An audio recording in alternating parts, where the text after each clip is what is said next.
ఇంత కన్ఫ్యూజింగ్ ఉందంటే MLA sir క్షమించాలి.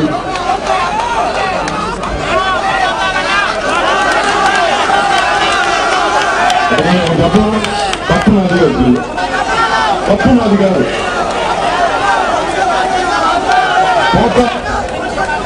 ఈ నాయకుడు ఈ రోజు ఈ పార్టీలో ఉండే రేపు నెక్స్ట్ పార్టీ కింద ఎందుకు గుర్తుపెట్టుకున్నారు?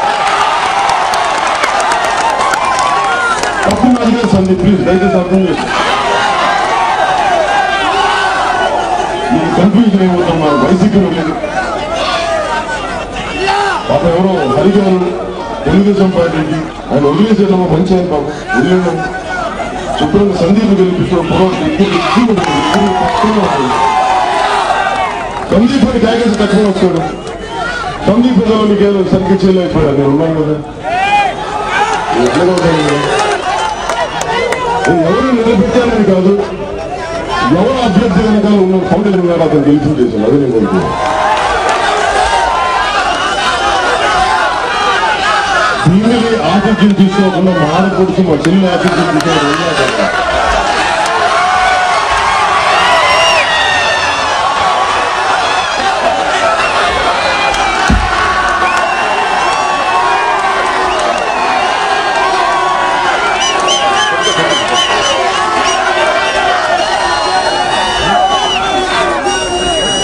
ఆతిథ్యంతో కొందరు తీసుకోవాలి.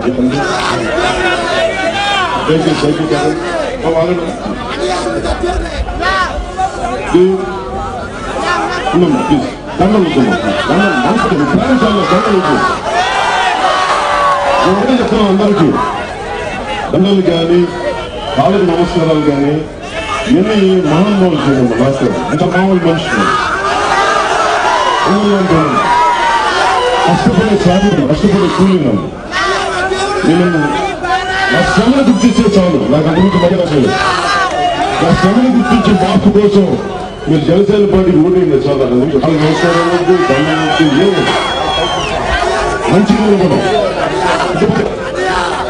ఎందుకు జేడీ గారిని పార్లమెంట్ అభ్యర్థిగా పెట్టామంటే సరదాగా పక్కన పెడితే నిజానికి తెలుగుదేశం పార్టీని ఎన్నుకుంటే నేనేం కోరుకున్నానంటే ఎవరన్నా సరే వస్తే ఒక ముఖ్యమంత్రి కానీ ప్రభుత్వం కానీ ధర్మకర్తలు మనందరి ఉమ్మడి శ్రమతోటి వచ్చిన సంపాదనని ట్యాక్సులు కట్టి మన ఒంటి శ్రమ దెబ్బలు తిని ఒళ్ళు కండ కరిగించి పనిచేసి ఉమ్మడి శక్తితోటి మనం శ్రమతోటి పెట్టిన సంపాదనని ప్రభుత్వ ఖజానా కట్టి అది కొన్ని లక్షల కోట్లు అయితే ఆ లక్షల కోట్లని ఎవరికి ఎంత పంచాలి, ఇక్కడ ఊరు కావాలంటే ఆ డబ్బులను తీయాలి.